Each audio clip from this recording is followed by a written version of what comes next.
So, my plan is to get us through the rest of the Pentateuch today, because we still have, 64 books left.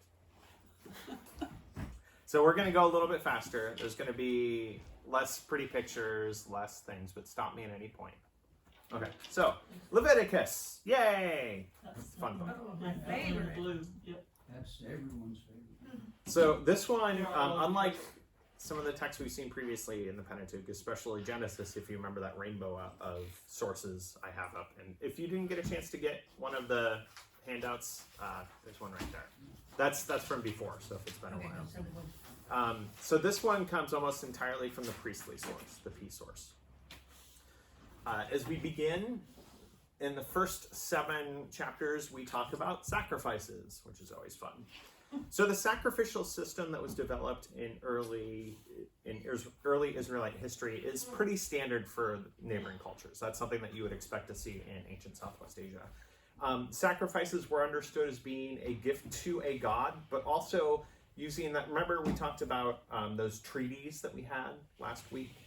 That's also similar to the sort of thing that an inferior would give to a superior within those vassal treaties. So it's very much following what we understand in culture, and kind of the relationship that people had with God was similar to how people would have between like a lesser vassal and their greater king.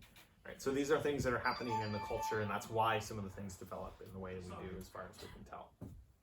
Now, in terms of the type of sacrifices that would have been offered at the temple, we have several that are illuminated here in Leviticus. The first is the burnt offering, and that's the one that we often probably think about. That's where a whole animal is slaughtered, its blood is splashed on the altar, and the entire animal is burnt.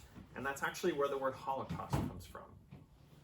That's the Hebrew word for this type of offering is the word where Holocaust comes from. Holocaust. Yeah, the burnt offering. And the function of this specific type of offering is not entirely clear to us anymore. That's become lost a little bit. Next, we have a grain offering. And that's where you take flour and it's mixed with oil and incense. And then part of that offering is consumed by the fire on the altar, and then the rest is given to the priests, right, to sort of make bread with. Then you have what's called the sacrifice of well-being. It's very similar to a burnt offering, but as the animal, after the blood of the animal is sprinkled on the altar, only the fatty portions of the animal are burnt, and the rest were basically barbecue to be shared with not only the priests and the worshipers. So if you imagine having a roast of, not pig obviously, but of other things, and then having that be part of your sort of religious festival is like that. And then we have the sin offering and the guilt offering, and that is where the animal serves as a substitute for the offender. Just like before, they are slaughtered, the blood is sprinkled, the fatty portions are burnt, but then the rest of the animal, instead of being eaten by the participants, is discarded as profaned, or it's burnt somewhere outside of the sanctuary. So that's what the first 7 chapters that we often don't hear preached on in services talk about. And then as we move on, we get into the consecration ceremonies, and that's things like how we dedicate our sanctuaries. But there's a story of when things go bad. So for instance, you might remember Aaron is a pretty important priest at this time. Well, it turns out that 2 of his sons, because that priestly line was hereditary. That's the hair word. It's Reformation Sunday. I was thinking heretic for some reason, but it's hereditary. And it turns out that 2 of his sons, according to the text, were not great dudes, had some sort of ethical issues. And so a sacrifice that they are doing in this consecration goes wrong, the fire goes out of control, and then 2 of the sons end up dying. Yeah. You remember from the text I preached upon last week that holiness is very important, and sometimes when things go awry, death gets involved in these stories, like if you accidentally touch the ark. It's kind of like that, in that sort of sense that these were not people that were worthy to do this sacrifice, and so it ended up going badly. Kind of like, again, my favorite documentary, Raiders of the Lost Ark, when you have certain people and things, it doesn't go well for them. As the text moves on, we get into issues of, again, purity and impurity. That's very important for the Pentateuch. And we sort of think about being impure as being bad, but it's a different thing, right? It's like the difference between doing something bad and getting your hands dirty while you're in the garden, right? You got to wash your hands off because they're unclean before you touch food, but there's nothing wrong with you, right? There's nothing bad. It's just you will become ritually impure. And then that often brings the question, so why are some actions and some foods considered ritually impure, right? Like, why are we not supposed to have shrimperoos according to Leviticus? And why is what I'm wearing now a type of crime? Or at least, even if I was just wearing pants, this would be true. Like wearing the different types of threads together. And again, this is where we kind of get into those etiologies that we talked about before, like explanations for why certain things are considered bad. Some animals might have been known to be carriers of disease by the ancient world. And so the way that you make sure that, I don't want to get this, is you say shellfish are not something to be eaten, right? Maybe somebody had a bad experience at a, second millennia BCE Red Lobster and said, we're not going to do that anymore, right? Unfortunately, things get learned by experience, and then it's just, if you think about a lot of safety regulations in industry now, they happen because something really bad happened, and to make sure that never happens again, we say you don't do that. It's a very similar sort of a thing. It's also a way to distinguish what is basically a culture being formed from their neighbors. How are we different and distinct from those people over there? And by over there, probably the next valley over. We have distinctive practices that make us different. So when people see how we live, they'll be like, oh, you're a different group of people than those people just in the next valley over. There's also kind of a sense of order that gets imposed, like what is pure and what is impure, how do we live our lives faithfully, how do we kind of order ourselves, as Presbyterians who are all about being decent and in order, that's something that we should resonate with. And then there's also this kind of relationship that ancient peoples had between sex and death, that ancient people and people today think are gross. So there's this idea of like, this stuff is gross, don't do those things, right? They're not necessarily bad, they're just kind of ew. And so a lot of that kind of ends up in the Levitical text that we have today. And this is kind of interesting. The word abomination that we see all the time in texts like this is basically a word that means gross, right? You don't eat shrimp because they're gross, right? You don't mix fibers because that's gross, if you're a particular fashion person from a very long time ago, I guess. Right, but that's basically what that means and why these things are in there. And so when you cut to 2,000 years later and you're just reading these laws, you start to associate these things as being bad, and they're not necessarily bad, they're just things that this particular culture doesn't do for these particular reasons, right? In the same way that like our culture finds certain things gross that other cultures don't, like when we think about eating habits and things like that, right? It's a very similar sort of thing. As you'll hear me say in my sermon today, while some things in the ancient world are very distant from us and we have a really hard time wrapping our minds around them, other things apparently never change. Like people find some things gross and you don't want to have anything to do with them. And that's why I'm constantly telling my kids, no, don't touch that. Go wash your hands right away. That sort of thing. Because it's an abomination. Exactly.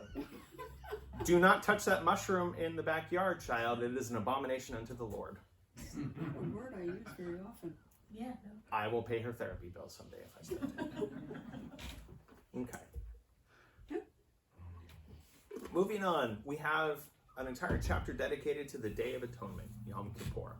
This was a ritual day of purification where the sin of the community is forgiven. And that's where we get the idea of the scapegoat. So you would have a goat, and the sins of that community would be symbolically transferred to that goat. And then instead of being sacrificed, that goat is then released to the wilderness, right? It's kind of exiled or excommunicated. And that's where that text comes from. So that was a very early practice with the Day of Atonement. Why wouldn't it have been burned then? I don't know. That's a really interesting question. Because if it's carrying all the sins, it's out in the wilderness, they're still there. Right. Whereas I would think if it was burned, the sins would be gone. Could be. I wonder if it's the idea that like when it leaves, it's forgotten about. Like it's away, right? You're not having to deal with it anymore. I don't know. That's a really interesting point, because other sin offerings are things that are burnt. Yeah. But this was different for the scapegoat. That's interesting. I don't know.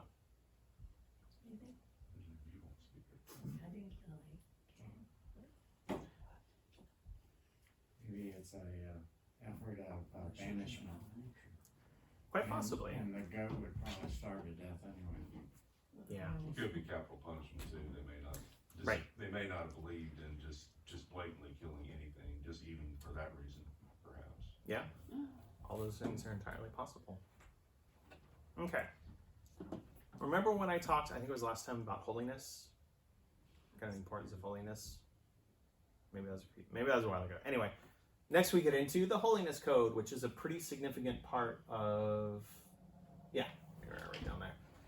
Kind of the rest of the text is taken up in the Holiness Code. The Holiness Code is a collection of laws that also have associated blessings and curses, and it reflects the experiences of the exile, right? If you do this thing, this good thing will happen. If you do this bad thing or do not do this good thing, this bad thing will happen, right? So it's kind of like what you're supposed to do and the consequences for doing or not doing those things. If and then. Yeah, exactly. If this, then that. And again, it's this sense of holiness versus profanity, where holiness means sacred or dedicate or hollow, but profane doesn't mean evil, it just means ordinary, right? So like profanity, technically, those are just ordinary or common words, right? They're not curses, they're not bad, they're just ordinary. They're not sanctified or that sort of a thing. And it's this idea of how close ritually or far away from God you were, right? That's what it meant to be the sense of holiness, right? How close are you to God? And that included sort of types of people, right? So you would have, if you think of these like concentric circles, you would have God in the center, and then the chief priest would be closest to God, and then the priests, and then the Levites, and then the Israelites, and then everybody else. And that also corresponded to particular spaces, right? So you'd have within the temple, the Holy of Holies, and then the holy place, and then the courtyard of the tabernacle, and then the camp, which then later becomes the land of Israel once we get settled, and then every other place. And that's also true of time as well. You would have the Sabbath, then other holy days, and then kind of ordinary time of the rest of the thing. So everything was kind of there. In some ways, you could think of their culture as being organized around how close things were or far away things were perceived to being to God in this time. Does that make sense? There's a lot of holy days. Yes. And we know that even, at the time of Jesus, which is what, only 700 years? I don't remember what I talked about a month ago, but however far removed this is to the time of Jesus, that at that point there were 3 times of the year when people were expected to come to the temple, regardless of where they lived, to perform particular ritual duties. So this form of ritual becomes very important in how we live into our relationship with God during this period. And then that gets into something that gets talked about a lot in Leviticus, which are sexual taboos. We're going to talk about that for a minute. So there are many sexual acts that Leviticus considers to be taboo, and so engaging in them would make you ritually impure. And some of these activities do include significant penalties, including death. Now, this obviously gets talked about when we talk about contemporary issues of human sexuality. But there's a caution here that many biblical scholars would bring up, and I would bring this up too. Because in terms of specific prohibitions against what we would call sort of LGBTQIA activity or same-sex activity, the only particular sexual act that is prohibited in this part of Leviticus is same-gender male penetrative intercourse.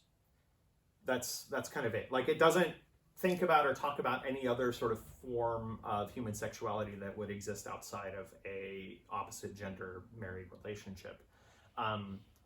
And we should note that as we think about sexual ethics, though the way that ancient peoples thought about them are profoundly different than the way that we think about them, even in more sort of conservative or fundamentalist communities like Christians today. Like, just our worldviews and what we understand sex to be is very, very, very different than it used to be. And this becomes important for us as Christians as we try to figure out what does it mean to be an ethical people today. And so this is a caution about just kind of reading Leviticus very sort of on the surface and saying this applies now. I don't think it should, and this is why. So for example, women and girls at that time were basically considered to be property, right? One of the things that we learn from these codes is that acts of sexual abuse are often punished as property crimes and not as horrific crimes against persons, which I think is terrifying and horrible, but I recognize that this is a very different culture than we live in now. And so that, of course, brings in all sorts of ideas on their own that we're not going to get into today. And that idea that women are somehow lesser than plays out in the cultural mores and the norms and in the ethics that society had around issues of relationships, sexuality, even like who could own things, who was responsible for who. Women would grow up under her father's household and then her husband's household. And of course, that's also why we see those really interesting laws around particular marriages. So if someone becomes a widow, the dead husband's brother is expected to marry her to keep her sort of protected, because there's no economic sort of safety net at all in this culture. And so that happened under the sort of male-headed family, right? Well, that protects the children too. Right. And also, as we continue to kind of think through this, the way that we understand people having sexual orientation now, right? That did not exist in the ancient world. That was actually an invention of the 19th century by Germans. The idea that there might be a specific gender or groups of genders that a person would be attracted to, or no genders for asexual folk. Like, this is a very new concept in terms of humanity. And so the idea that a lot of Christians have that a particular orientation is inherently sinful is entirely alien to the thought process that was going on behind Leviticus. So that's why I just want to caution, because I know that's something that a lot of Christians talk about and that are things that are happening in the culture right now. But to sort of directly lift those ethics from this is problematic and requires a lot of work to be done, I would argue, before getting into that. So just, again, the way that ancient folks thought about things is a lot different than the way that we think about things today. And it's kind of, I thought this was a rather pithy joke last night, but it's sort of like comparing apples to erasers. Like, yes, you could eat both of them, but they are very, very different things. Right, okay. And that's not the only place that we find in Levitical law that we don't sort of pay much attention to that we find in the Holiness Code. For instance, in chapter 19, we read that the alien who resides with you shall be to you as a citizen among you, right? And obviously there are a lot of Christians who have different understandings of sort of the role of immigration, particularly in the United States, than what Levitical law had. And then also we have, in chapter 23, we have the law of Jubilee. Have you all heard of that? 7 years. Right, it happened in cycles, right? But essentially, by the time you got to every 50th year, every debt was erased. All lands were returned to the people who had owned them previously that had been taken for debt. Basically, the economic system completely resets. And obviously, that's not something that can happen with our economic system, right? So when I hear arguments that you can't pick and choose from Leviticus, like what you pay attention to, well, Christians already have for a very long time, because some of them just probably cannot happen in our society the way it's run now, right? So that is kind of a bit about what we find in Genesis or in Leviticus. And all of those things, particularly some of those prohibition things, like those are very similar to what we find in other cultures. There might be some little differences, again, around identity and formation, things like that. But any questions on Leviticus? Don't the traditional Chinese reset their economics every year? I don't know. That's a Try really to interesting remember. question. I do not know that.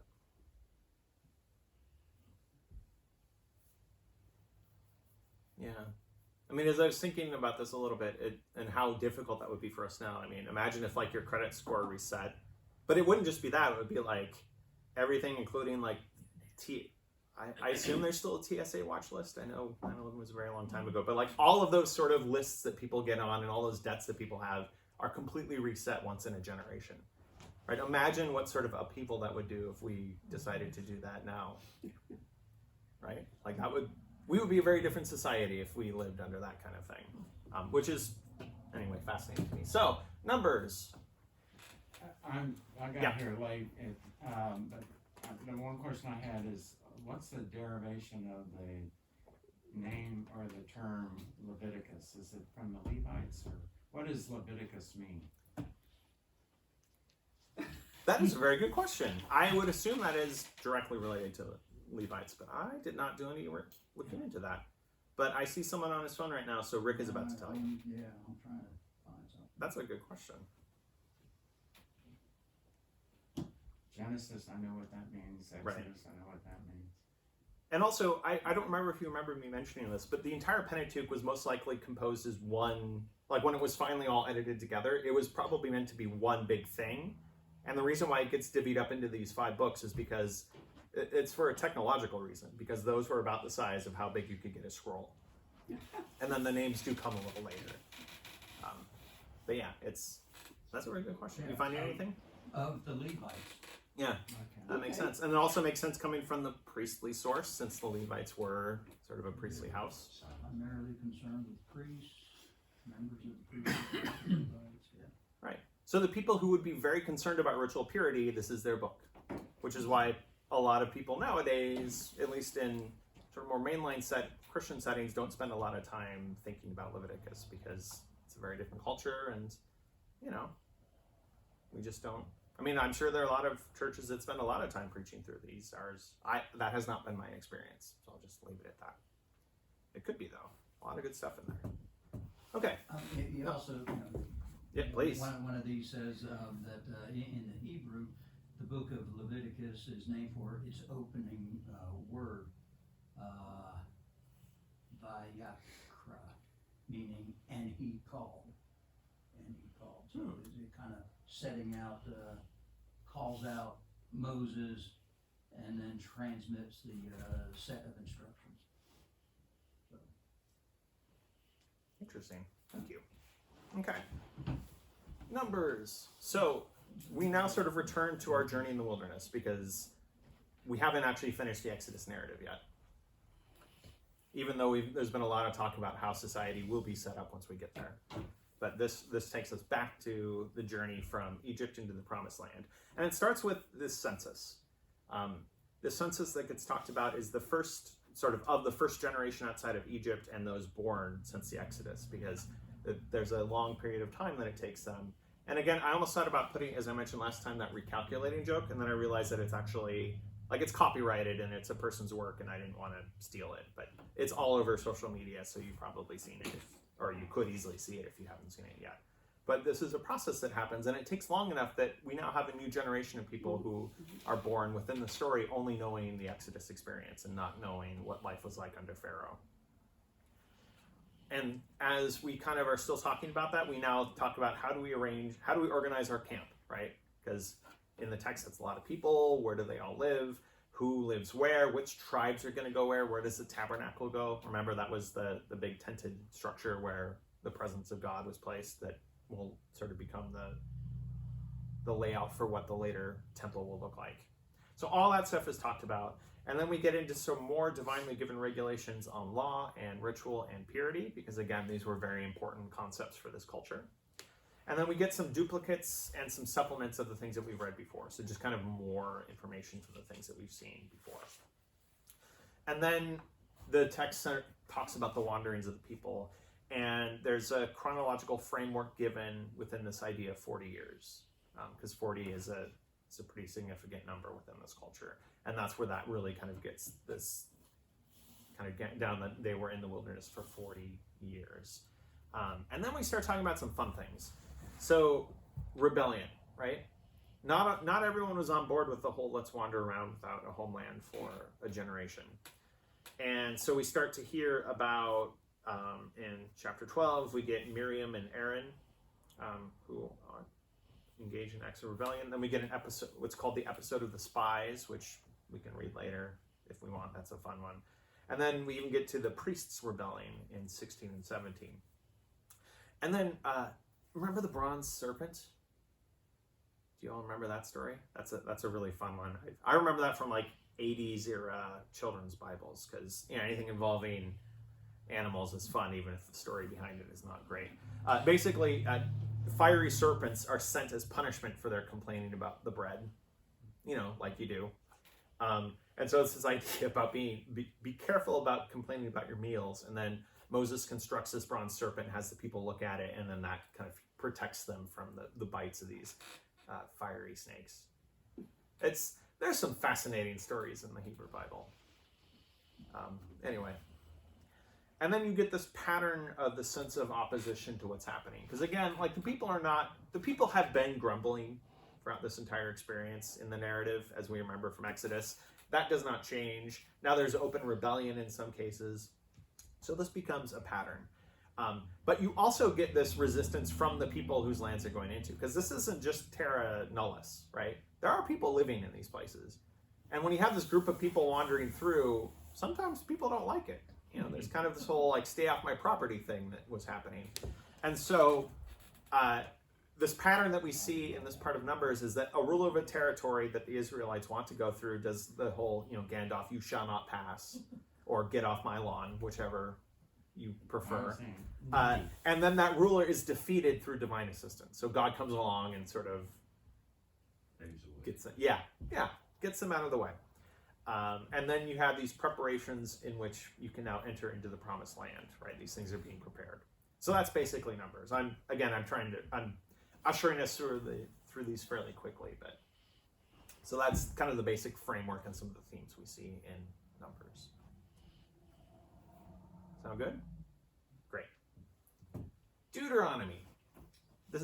I love this book. So, in general, this is the fifth and final book of the Pentateuch, or the Torah. And the Hebrew name for this book, because I actually know this one, means second law, right? Deutero means second. So we talked about earlier, remember, some traditions have the deuterocanonical text, that just means second canon. Deutero means two. And this one, probably surprising nobody, is primarily composed from the D source, the Deuteronomist. And this is a distinctive genre that we find in here. This is a farewell address that's intended to persuade, right? This is almost like a political speech or a sermon, right? And you start with the Shema, which I've talked about a lot in the last summer, that very frequently used prayer in Judaism, Shema Yisrael, Adonai Eloheinu, Adonai Echad. And it expresses that most important commandment, right? Love God with everything you've got. Right? That is a reminder, and write that on your foreheads. But don't get a tattoo, because that would be a violation of the Holiness Code. And then we get into what's known as the Deuteronomic Code. That is very similar to the covenant code that we might remember in Exodus. It probably comes out of a collection of earlier law codes, and it kind of seems to represent this utopian society rather than the actual one that we found, right? It's almost like these are the hopes and dreams for this new society that's about to be established, rather than kind of what people actually do. And it looks to this very idealized pre-monarchic period, the idea when, everything's going to be fine and you'll have judges and everything's going to be great, even though, of course, in the histories we read that it was chaos and anarchy. But of course that was written by people that are pro-monarchy years later, so it's how these things come together and the things that are probably underneath them are utterly fascinating. And yet somehow the story of God's love for us remains. That's actually one of the things, as sort of from a faith perspective as a pastor, that I really love about these stories. We learn constantly that we as people do not live into following God the way that we're supposed to. We do not love our neighbors as we love ourselves, right? We fall short all the time, and yet God remains faithful to us regardless. And I find hope in that as a personal aside. I don't know if you all do, but it's also why I find these things fascinating, because turns out that some things don't change. Anyway. And that gets us to one of the more frightening and problematic parts of the Hebrew Bible, I think. How many of you have heard of the ban? Okay. So this is one of the most horrifying aspects of Deuteronomy, and probably one of the most horrifying things we see in the Bible, because the ban calls for the total extermination of the Canaanites and of their lands and of all of their animals and all of their things. It also calls for the same extermination of all of the Israelite towns that have idolaters as part of them. Now, of course, by the time D is written, all the people who lived in this area are not considered to be Canaanites. They're all considered to be Israelites at that point, because this is hundreds of years later. So the other cultures that would have posed any sort of threat are not are sort of to the outside at that point. So the ban most likely illustrates, and this is what Michael Coogan writes, quote, the Deuteronomists' insistence on exclusive and undefiled worship of Yahweh, but does not reflect the actual practice. So there's no evidence whatsoever that this actually happened in history, that this group of Israelites were going around exterminating and murdering and conquering through war all these other people. So then scholars start to ask, okay, so what does this ban mean, right? Well, it means, first of all, remember, we've spent a lot of time talking about purity. So there's this sense, and the Deuteronomists are sort of big on this, that you have to keep your culture pure. right? You have to have this undefiled worship of God. You have to remain holy. And the way that you do that is not by mixing with other people. And again, this is also an etiology. Hey, why do we have our own country, right? Why are all the people in our area near, sort of in close proximity, like us, whereas those people over those mountains 20 miles away, why are they different? Oh, we must have come and conquered the people, right? And again, writing it at a time after the exile, you remember those maps from earlier where they're often between these two competing massive powers and you don't have a lot of power? Well, it makes sense that you would write a story about how remember when we were powerful. Remember when we were the ones who were able to exercise, to prosecute war against our neighbors and able to do these things that are constantly happening to us, right? So these are not great stories, but I think that they're more understandable when you recognize and think about what might the people who are writing these things have experienced. What are they worried about? What are their sort of fears and anxieties? What's happening in their culture? And then what are their concerns? And then how do we explain why it is that we are all one nation? Well, obviously, in a time in the past, we were strong and we were able to conquer. The other thing that's really fascinating about the ban is it means that you cannot profit from war. So it's the idea that not only are you doing these terrible things to people, committing all these war crimes, but also the people of God are never allowed to profit from war in any way, shape, or form, right? The spoils of war that normally other cultures would take, you are expected to burn, get rid of, because it's also the sense that you're trying to take away any incentive that people might have to start a war, right? Your neighbors might want you in your land, so they're going to come and take you and put you into slavery like the exile experience. You are not allowed to do that. So now the reason why you might commit war is maybe somebody's attacking you or maybe somebody's in your mind idolatrous. Those types of wars are more okay, but the idea that you would commit war for the reasons that people have always committed war is considered to be, forbidden. But also the fruits of the war might lead to dilution of the culture. Right, exactly. That's another concern as well. And we'll see that a lot actually in Ezra and Nehemiah when the priest starts saying, all those people that you married when you were in exile, because the prophet Isaiah said, do that. We're saying, no, don't do that because you're diluting the culture and that's bad. And when we get to Ezra and Nehemiah, we'll talk about what it means when a part of Scripture makes an argument that the rest of Scripture sort of refutes. Because there's an idea that a lot of people have now of that the Bible speaks with one voice. Univocality, it's called. And I would argue that's not true. And I think it's important that it does not. And that I also think it's important that we see these kind of almost negative examples of what not to do, even if they're being lifted up as something to do. Because anyway, that's another complicated thing we'll get into later. But yeah, so you're not allowed to profit from war, and war is always total. War is always terrible.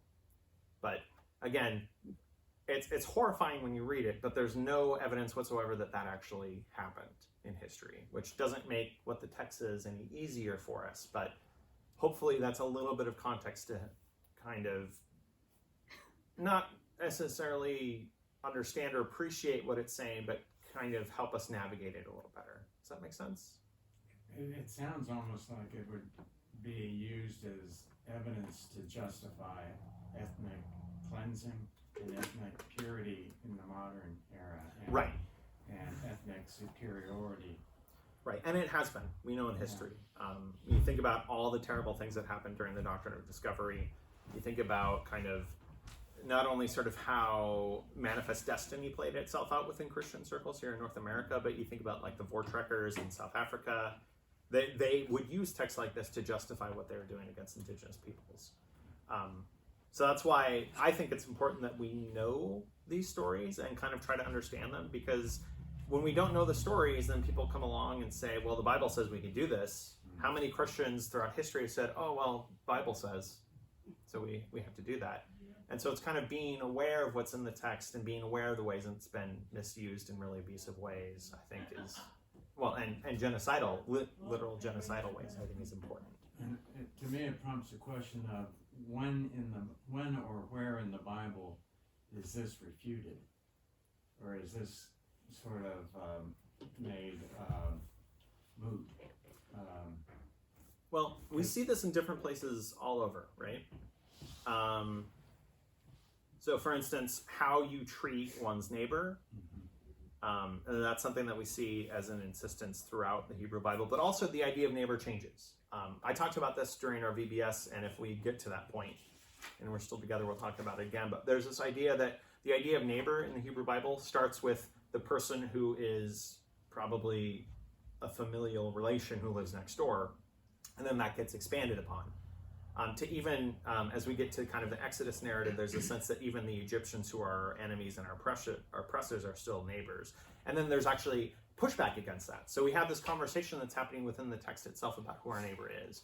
But there's always a sense that kind of the people on the outside, the people we don't expect, the people we don't like, are still included in that. And so I would argue that that ethic that we see consistently, although sporadically, is an ethic that would argue that no, you should not do what the Deuteronomists think you should do. Otherwise, Makes sense. Personally, very distasteful. It is. But again, I think it makes more sense in some ways coming from a people who are oppressed versus the people who were oppressors. Like if we were reading this coming from like the Roman Empire, I think it comes, or the Egyptians when they were in their height of power, that it would feel different to me than it does coming from this group of people in particular. What I find really bothersome or bothers me is it's supposed to be the Word of God. Right. And so here's hypothetically, and I'm probably finding a room in hell for myself by saying this, but hypothetically written by God, but still very permissive for if you don't look like me or if you're not in my socioeconomic family, I have full right to take everything and murder you and your family and everything else. Right. And there have been people who thought of themselves as being very faithful people who have firmly held to that. Yeah, and that's right. I can think of, whites against Indians, rationalizing slavery, rationalizing prejudice, rationalizing bigotry. All the stuff that I grew up thinking, oh God, will we eventually leave this narrow mind behind? And to hear it's in the Right. ensconced in portions of the Bible that is the Word of God that people consider to be faultless because it is not written by man but written by God, really shakes my, I'll say it, it shakes my faith. I'm very glad that Jesus, in my canon of history, is real and not just a myth, but this really shakes me.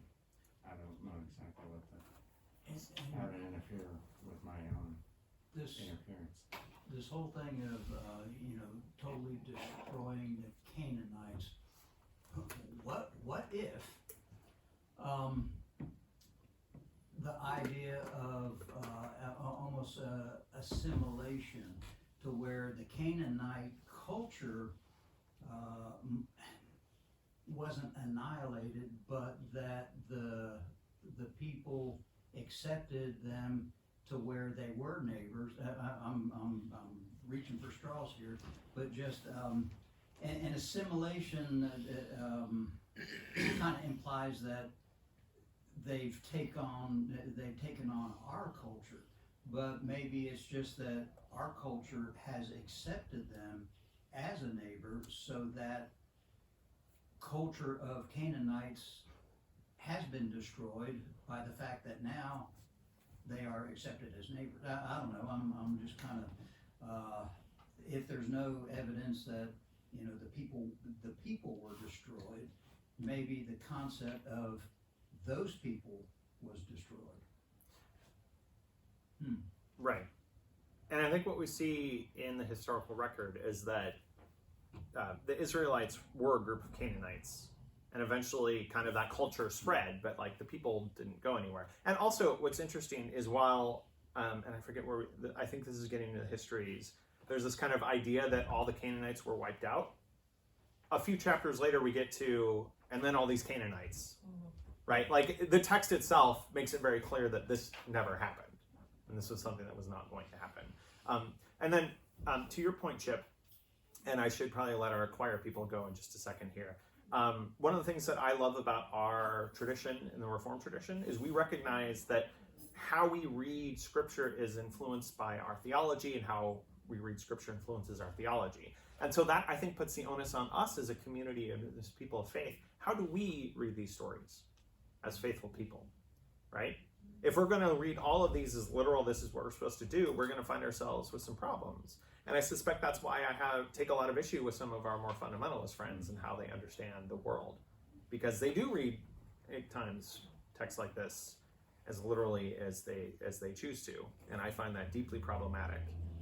And a lot of times the differences even with denominationally and I think, they blame it on a difference in theology, and I think it's more of a difference in culture and just kind of blaming it on theology. You mean at the time? Hmm? You mean in the time that the stories are talking about, or now? Now. Oh, okay, gotcha. Now, Yeah. a lot of what some churches may say is a theological difference, I think is more of a cultural difference, and they're just kind of using the theology to. Oh, sure. Theology makes a great scapegoat for kind of whatever you want it to say. But Unfortunately. so we can't be late at Okay. Let me just do a couple little quick things so I can get us to the Pentateuch, which was my goal today. All right. But then on the other hand, as we're looking at the code, there are a lot of humanitarian concerns for people. So origins, where did this come from? The early form of this was probably inspiration for the reforms of King Josiah that we read about when we get to like 1st and 2nd Kings and that, which mandated centralized worship in the Jerusalem temple, even though Jerusalem is not actually mentioned in the text. It's possibly the work of a school that would have originated in the northern kingdom before the fall to the Assyrians. One of the things we see in the Deuteronomistic history is there's a lot of critique against the north and against figures associated with the north. It makes sense if you'd have a group that was up there, saw their country fall to the Assyrians due to political things not working out very well for them being very angry at what happened, and then kind of taking that anger out on the culture on the leaders that they thought failed them by reading things into the text of how we were doing something bad and being punished by God for it. So there's kind of a lot of that happening in there. And we see the influence of Assyria in Numbers. So for instance, again, we get legal concepts that are between the people and God that read just like the sort of treaties that the king of Israel would have had with the Assyrians. And then just briefly on the Deuteronomistic school, this was an intellectual movement that had significant influence on ancient Israel and its literature. A lot of what we see in the Hebrew Bible either comes from or was influenced by the school. It was probably connected both to the system of prophets as well as the Levitical priesthood, probably responsible for editing parts of Isaiah, Hosea, Amos, Micah, and Zephaniah. And they didn't really like the northern kingdom and threw a lot of shade at them, again, probably because they were from there, at least originally, and then that fell to the Assyrians, and so they were probably sort of upset about that. And that's why we see, for instance, Aaron being the bad guy and Moses being the good guy, right? And that's probably why we start to see there's associations with golden calves that are happening with the north, and that being a form of idolatry, right? So these things that we kind of see in here throughout these stories very likely are sort of jabs at the practices that are becoming normalized in the northern kingdom because they think that those practices are unfaithful. Which again throws wrenches into what does it mean if our theology says that this is the inerrant word of God, and then we have all these sort of, well, that's interesting things happening in the text, and that's something that for us as faithful Christians we have to figure out. I'll leave it at that. Okay, and then finally Moses. We see inconsistencies with some of the earlier portrayals in the other part of the Pentateuch. Again, different sources. There's this relationship between Moses and Aaron that gets picked up on. And that, again, if you remember all the way back to the dual origins theory, the idea that like some of these stories came from one culture and some of these came from another culture and eventually they came together so that there were divided monarchies before there was a united monarchy instead of the other way around like the text says, then that would make sense, because if Moses' origin story was written by a different community than the Deuteronomists, then it makes sense that the Deuteronomists have a different take on who Moses was and how Moses worked, right? And then Moses is the one who fails to lead them into the promised land and dies before they reach it. He's married at Mount Nebo, which is east of Jordan. And next week we'll move into the prophets with Joshua, where you now get into the land and we get more into the idea of conquest and things like that. So thank you. Thanks. I know it's a lot.